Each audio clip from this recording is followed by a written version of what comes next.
Welcome to the Roy Morgan Risk Labs June 2025 quarterly update. Soon I'll reveal the latest and much anticipated rankings of Australia's most trusted and most distrusted brands, and later I'll recap the prestigious 2025 Trusted Brand Awards winners. But first, we have breaking news. The big banks are back. In our latest Roy Morgan Risk Monitor, the 4 big banks have dramatically leapt up the net trust ladder. This is the biggest shift we've seen since the low point following the release of the Financial Services Royal Commission report in early 2019. The Commonwealth Bank leads the way, moving into the top spot as Australia's most trusted bank, displacing Bendigo Bank. The other big story is NAB's surge. From a trust laggard to a genuine contender, NAB's recovery, influenced by former CEO Ross McEwan, is dramatic proof that sustained visible change can move public sentiment. Westpac is knocking on the door of the top 20 most trusted brands list, and ANZ has recorded the biggest uplift of them all, but more on banks shortly. Now, before we get to the data, let's be clear about definitions. Trust is not just someone liking a brand, it's the earned expectation that a brand will do the right thing even when no one's watching. Distrust, on the other hand, is not simply no trust, it's an active suspicion. Suspicion that a brand will put itself first when it matters most. And that distinction is critical because distrust is far more damaging and volatile than a lack of trust. Having said that, trust is the accelerant for business growth. This Deloitte study makes the business case for trust crystal clear. Trusted companies outperform distrusted ones by a factor of 2.5 to 1. And 88% of customers who highly trust a brand say they'll come back for more, which shows that trust drives repeat behaviour and lifetime value. In short, trust doesn't just shape reputation, it underpins sustainable growth. But it's distrust we fear. And if we don't, we should. Distrust is powerful because it feels like betrayal. It's not just disappointment, it's the sense that we were wrong to have trusted in the first place. We feel foolish that we trusted too much. And that's why distrust rises so quickly and cuts so deep. This chart shows how distrust builds. It starts quietly with doubt, then grows into suspicion, anxiety, and fear. Eventually, people move to self-protection, switching providers, withdrawing support, or even becoming active opponents. Understanding this trajectory really matters because once people reach that self-protection phase, it's almost impossible to win them back. Distrust has a material impact on a brand. These are just a few examples of how distrust destroys value. Medibank lost $1.6 billion of its market value in the days after its data breach. AMP's market cap collapsed by 80% after the Royal Commission. Facebook lost $120 billion following the Cambridge Analytica scandal. Rio Tinto lost $4 billion in value following the Duke and Gorge incident, and Qantas lost 30% of its value after a series of scandals. So the lesson is clear. Distrust makes even healthy, profitable brands fragile. And the financial damage is immediate and severe. And distrust is taking over the nation's psyche. My colleague, social scientist Dr. Ross Honeywell, and I were invited to contribute a chapter to a groundbreaking new book on trust and distrust in Australia, edited by Tracy Kirkland and Gavin Fang from the ABC, titled Age of Doubt. The book casts doubt on the dominance of trust in society. Legendary journalist and Canberra University academic Michele wrote about the book. Trust is the golden thread that binds our democracy, yet it's fraying, she said. This book is a rich and diverse trove of information and opinions on dealing with a central issue of our time. Hold that thought as we turn to the data, because as you'll see next, since COVID, Australians are far more likely to distrust than they are to trust. This chart illustrates the significant shift in the national mood over the past 5 years. During the COVID-19 pandemic, Australians experienced government and institutional interventions unlike anything else in living memory. New and often shocking controls over our personal freedom accelerated a shift from trust towards distrust. Since 2020, far more Australians have nominated distrusted brands than trusted ones. In fact, in the 12 months to June 2025, almost 69% of Australians nominated at least one distrusted brand, compared with only 44% who nominated a trusted one. That's close to double the proportion distrusting compared with late 2019. And since the COVID-19 pandemic, this shift to systemic distrust has been exacerbated by the cost of living crisis. During this crisis, Australians began to notice and dislike profit triumphalism. So much so that now the top reason for distrusting brands is that they're too focused on profits, while everyday Australians struggle to put food on the table. Despite efforts to balance that tension between shareholders and customers, Coles, Woolworths and Qantas all experienced significant increases in distrust for appearing overly motivated by profit. This illustrates just how quickly public sentiment can shift direction and deteriorate when broader economic anxiety stains the social fabric. And under these very economic pressures, Australians are reordering their priorities. Safety and basic needs are flooding ideologies and high-minded principles. When the economy bites, consumers change gear. They become more conservative in their outlook, favouring order, security and predictability. We see it in everyday behaviour: retail theft rising, violence in stores, the spread of sovereign citizen rhetoric, even a swing back towards religion and the belief that women should stay at home and leave running the country to men. It's not ideology, it's survival. When money's tight, people lean on what feels safe and familiar, and they push back on anything that looks risky or too progressive. Higher tier concerns, identity debates, symbolic climate signalling, corporate virtue claims don't vanish, they're deprioritised. People tire of being morally instructed and reward what feels steady and fair. And it's cyclical.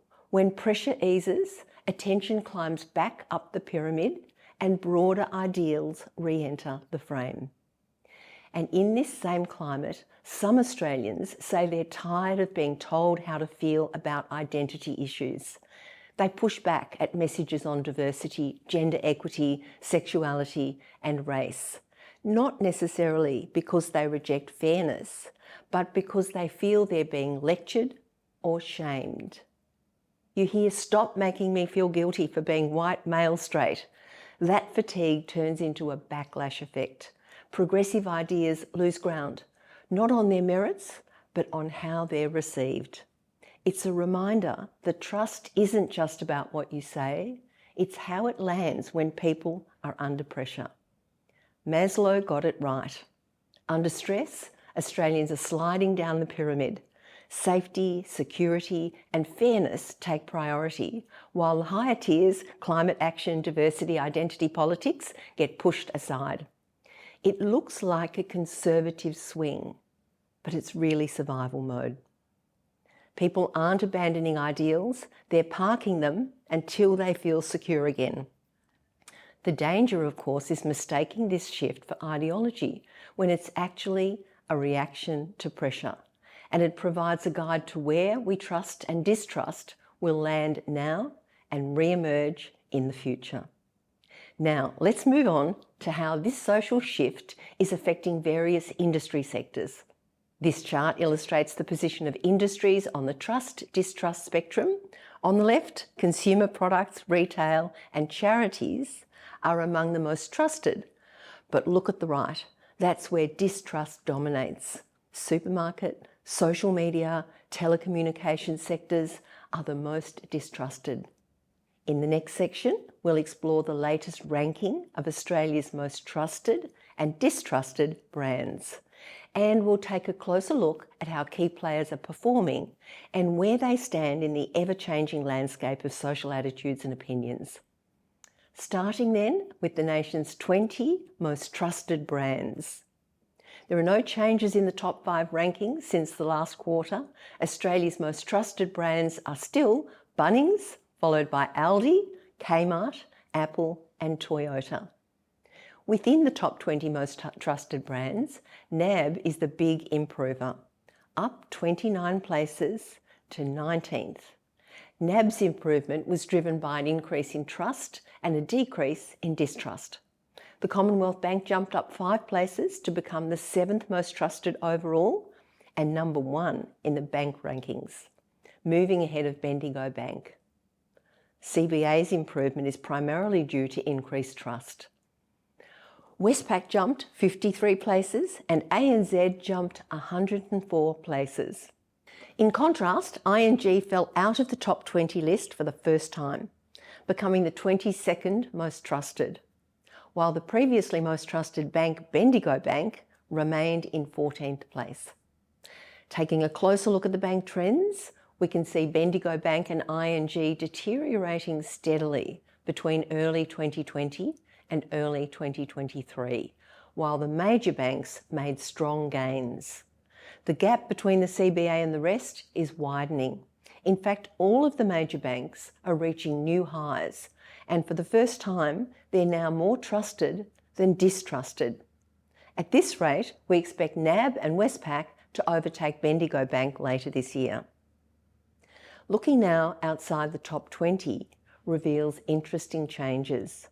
BHP has improved 32 positions to become the 34th most trusted brand in Australia, making it the only trusted brand in the mining and petroleum industry. This was mainly due to Australians perceiving BHP to be more reliable in the last quarter, while fewer Australians believe the brand to be environmentally irresponsible. Vodafone also improved 27 places to 118th position. Virgin Australia was another big winner, improving 19 positions to become Australia's 45th most trusted brand, and also the most trusted brand in the travel and tourism sector. In more breaking news, the ABC has fallen out of the top 20 most trusted brands for the first time since the Risk Monitor began surveying Australians in 2017. The ABC was in 7th position in 2021, dropping to 15th in June of last year, and this year it fell to 24th among the most trusted brands. Interestingly, this is not a typical story of rising distrust, but one of continually falling trust. Here's the story behind the headline. The ABC's trust decline is highly concentrated among Labor voters, arguably its traditional heartland. On the left, the Labor voter trust steps down sharply from 2020, while coalition voter trust remains comparatively steady. Looking at the graph on the right, among Labor voters, trust has ratcheted down over time. Distrust is almost non-existent, but net trust keeps sliding. So why?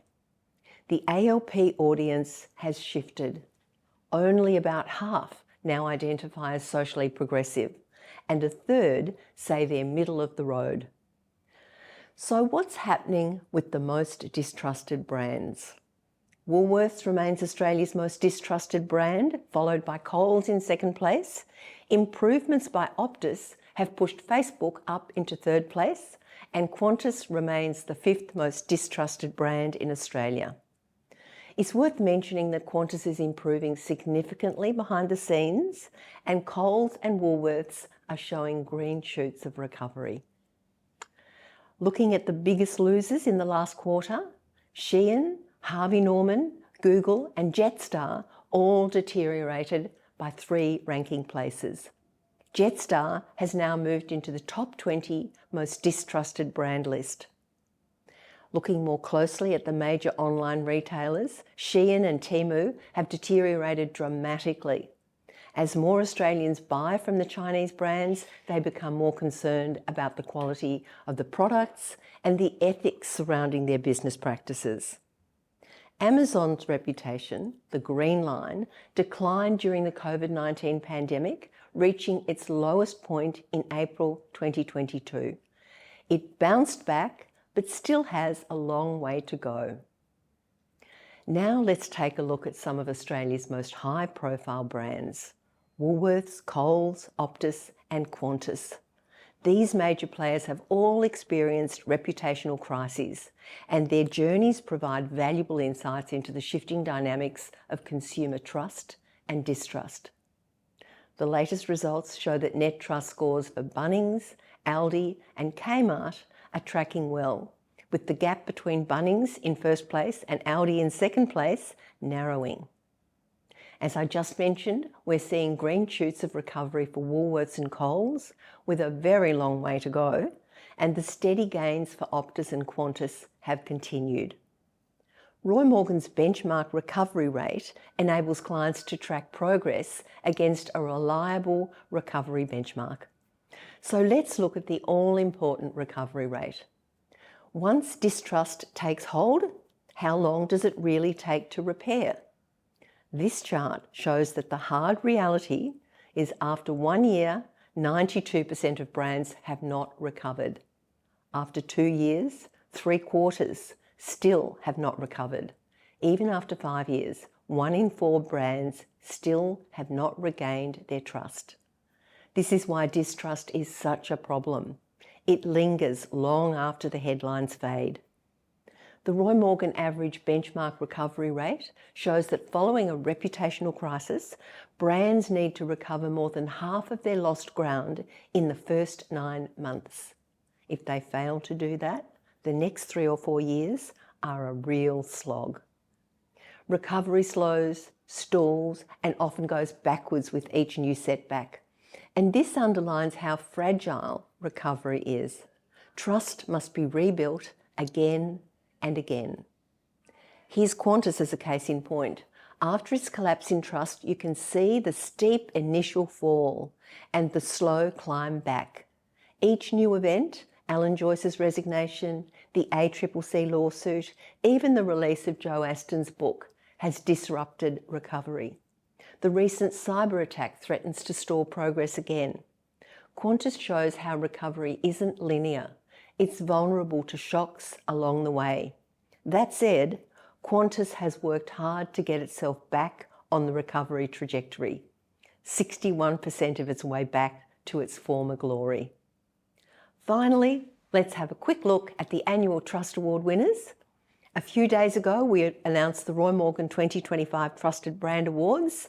New winners this year, bolded on the slide, are the Commonwealth Bank, Medicare, HCF, BHP, YouTube and Red Energy.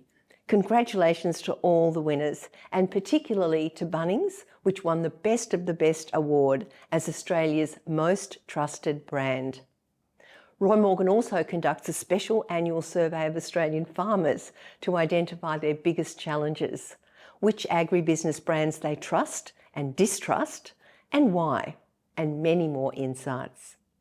In 2025, over 70 companies across 9 categories competed for the most trusted agribusiness brand. This year, the new winners are New Farm in the chemical and fertiliser category, replacing Bayer, Nutrient Ag Solutions, which won its category award, as well as Best of the Best, just overtaking Elders for both these awards. Congratulations to all of these brands that have outperformed competitors in the hearts of Australian farmers. And that's a wrap. Remember to subscribe to our YouTube channel for a whole range of these and other Roy Morgan data and insights. Thank you for joining me today. See you next time.